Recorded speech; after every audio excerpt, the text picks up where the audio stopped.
বিকেলে ঘুম থেকে উঠে ফ্রেশ হয়ে ছাদে গেলাম।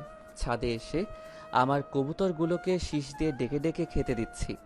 আমার ৪২টা কবুতর ছাদের ফ্লোরে এসে একসাথে সবগুলো খাচ্ছে। ছাদে বসার জন্য বেঞ্চ আছে। আমি বেঞ্চের উপর বসে শীষ বাজাচ্ছি আর কবুতরগুলোকে দেখছি, কিন্তু একটা কবুতর মিসিং। আমি আরো জোরে শীষ বাজিয়ে কবুতরকে ডাকতে থাকি, কিন্তু না, মিসিং কবুতরটা আসছে না। আমি দেখলাম পাশের ফ্ল্যাটের আমার ক্রাশ বেঞ্চে বসে শীষ বাজাচ্ছে। আমি ছাদের কিনারে এসে আমার ক্রাশকে বললাম, এই যে ভাইয়া। কেউ আমাকে ভাইয়াকে বলে ডাকতে আমি সামনের দিকে তাকাতেই একটা মেয়ে আমার দিকে তাকিয়ে বলল, ভাইয়া, আপনার কি কোনো কবুতর হারিয়েছে? হুম, একটা কবুতর মিসিং। কি রঙের কবুতর হারিয়েছে? সাদা কালো রঙের, লেজ আর মাথা কালো আর বডি সাদা কালার। আমার কথা শুনে মেয়েটা মুচকি হেসে বলল, 1 মিনিট ওয়েট করুন। কথাটা বলেই আমি আমার কবুতরের ঘরের কাছে এসে একটা কবুতর ধরে ছাদের কিনারে যেয়ে বললাম, এটা আপনার সেই কবুতর, তাই না? আমিও ছাদের কিনারে যেয়ে বললাম, হুম, এটা আমার কবুতর। নিন আপনার কবুতর। আমি হাত বাড়িয়ে কবুতরটা নিলাম। এটা কি আপনার ছেলের কবুতর? হুম, ছেলে। এই জন্যই এই লুচ্চা কবুতরটা গতকাল থেকে আমার একটা মেয়ে কবুতরের পেছনে ঘুরঘুর করছে। মেয়েটার কথা শুনে আমি হা হা করে হেসে উঠে আমার কবুতরটা ছেড়ে দিতেই শালার কবুতরটা আবারও উড়ে ওই মেয়েটার কবুতরের কাছে চলে গেল। কবুতরটা আবারও চলে যাওয়াতে মেয়েটা হি হি করে হেসে বলল, আপনার কবুতর আমার কবুতরের প্রেমে পড়েছে, আপনার বাসায় আর যাবে না।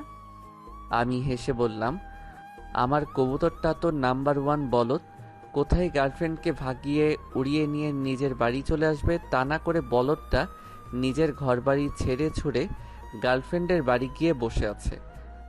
আমার ক্রাশের কথা শুনে আমি হেসে বললাম, আমারটা কিন্তু অনেক চালাক, বয়ফ্রেন্ডকে লেজের আঁচলে বেঁধে রেখেছে।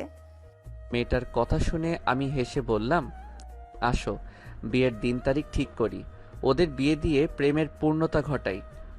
আমার কথা শুনে মেয়েটা হেসে বলল, তো হবু বেয়াই মশাই, বিয়ে দিতে গেলে তো পরিচিত হওয়া লাগবে। আসুন আমরা পরিচিত হই। আমি অহনা তাবাসসুম। আপনার নাম কি? মাহিদ আহমেদ। পড়াশোনা করেন? হুম, অনার্স ফাইনাল ইয়ার। তুমি? Inter second year. আপনাকে অনেক দিন পর পরই মাঝে মধ্যে দেখি। আপনি কি বাসায় থাকেন না নাকি? না, রাজশাহী ভার্সিটিতে পড়ি তো, তাই বাসায় আর থাকা হয় না।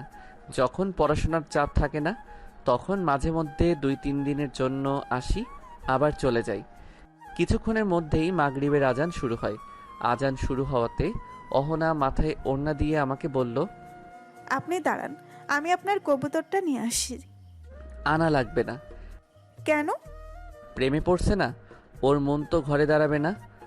তো আপনার কবুতরকে কি তাহলে আমি আমার মেয়ের সাথে ঘর জামাই করে রাখবো? হুম, তাই রাখো। আর যখন নাতিপতি হবে তখন না হয় আমাকে একটা দিও। আমার কথা শুনে অহনা হেসে বলল, ঠিক আছে দিব, কিন্তু আমি না আপনার কবুতরের উপরে ক্রাশ খাইছি। কবুতরটার কত সুন্দর মাথায় ঝুঁটি আর গায়ের রং দিয়ে কত সুন্দর ডিজাইন। লেস, মাথা কালো কালার, পুরো বডি সাদা কালার। আমি অহনার কথা শুনে মৃদু স্বরে হেসে বললাম, শুধু কবুতরের উপরে ক্রাশ খাইছো আর কবুতরের ওনারের উপরে ক্রাশ খাওনি? অহনা আমার কথা শুনে লজ্জায় মাথা নিচু করে ঠোঁট টিপে হেসে বলল, জানি না। হোয়াইট কালারের মাখন জর্জের চুড়িদার কামিজে অহনাকে দেখতে ভীষণ মায়াবী লাগছে। আজান হওয়াতে অহনা মাথায় ওড়না দিয়ে রাখাতে একদম বউ বউ লাগছে। আমি মাথা তুলে মাহিদের দিকে তাকিয়ে দেখলাম মাহিদ আমার দিকে অপলক দৃষ্টিতে তাকিয়ে আছে।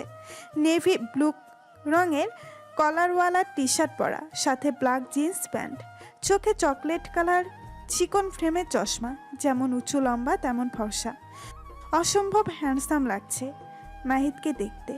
আবারও ক্রাশ খেলাম। আমি মাহিদের দিকে তাকাতেই মাহিদ মৃদুস্বরে বলল, ফোন নাম্বার দেওয়া যাবে? হুম। বলেই আমি আমার নাম্বারটা মাহিদকে দিলাম। মাহিদ পকেট থেকে ফোন বের করে আমার নাম্বারটা তুলে নিল। মাহিদ ফোনের স্ক্রিনে তাকিয়ে আছে, হয়তো নাম্বারটা সেভ করছে। আমি মাহিদের দিকে তাকিয়ে বললাম, রাজশাহী যাবেন কবে? আগামীকাল। আমি অহনার দিকে তাকিয়ে লক্ষ্য করলাম আমার চলে যাওয়ার কথা শুনে অহনার মন খারাপ হয়ে নিমিষেই মুখের হাসি উড়ে যায়। কি হলো তোমার, হঠাৎ মন খারাপ হয়ে গেল কেন? জানি না। বলবে না? আগামীকাল না গেলে হয় না? থাকবো কার জন্য? আমার জন্য। ভালোবাসো? জানি না। জানোটা কি তুমি? শুধু জানে তুমি অন্য মেয়ের দিকে নজর দাও, তাহলে তোমাকে আমি কি করবে আমাকে? মেরে ফেলবো। মারতে গেলে তো আমার কাছে আসা লাগবে। কাছে আসো। কতজন আছে সিরিয়ালে? শ্বশুরের মেয়ে, ডাউট একটু কম করো। রিলেশন শুরু হতে পারলো না, সন্দেহ শুরু হয়ে গেল, তাই না? হ্যাঁ, তাই হয়। তোমরা ছেলেরা গাছেরটাও খাও, গাছের তলারটাও খাও। এই যে শ্বশুরের সন্দেহবাতিক মেয়ে, আমি শুধু তোমাকেই খেতে চাই, অন্য কারোরটা না, ওকে? কথাটা বলেই মাহিদ আমাকে চোখ টিপ মেরে মুস্কি হেসে একটা ফ্লাইং কিস ছুঁড়ে দিল। বাদরামে শুরু করছো তাই না? সন্ধ্যা হয়ে গেছে, রুমে যাও। যাচ্ছি। রাত ঠিক 10টার সময় ছাদে আসবে। আসবো। তারপর অহনার থেকে বিদায় নিয়ে কবুতর ঘর লক করে আমি নিচে চলে আসি। রাত ঠিক 10টার সময় আমি ছাদে যাই। অহনাও চলে আসে। আজ জ্যোৎস্নায় মুখরিত চারিদিক। দুজন ছাদের কিনারে এসে মুখোমুখি দাঁড়াতেই অহনা বলল, ডিনার করেছো? করেছি। তুমি? করেছি। আমার শাশুড়ি আজকে কি রান্না করেছিল? ব্যাং ভাজি আর টিকটিকি ঘন্ট। মাহিদের কথা শুনে আমি শব্দ করে হি হি করে হেসে উঠি। এই পেত্তির মতো এভাবে খিক খিক করে না হেসে আসতে হাসো। আশেপাশের কেউ দেখতে পেলে প্রবলেম হয়ে যাবে। অহনা হাসি থামিয়ে বলল, সত্যিই কি আগামীকাল চলে যাবে? না, 2 দিন পর যাব। আমার কথা শুনে অহনা চোখে মুখে খুশির উল্লাস নিয়ে বলল, সত্যি বলছো? সত্যি। এভাবেই চলতে থাকে আমার আর অহনার প্রেমের কাহিনী।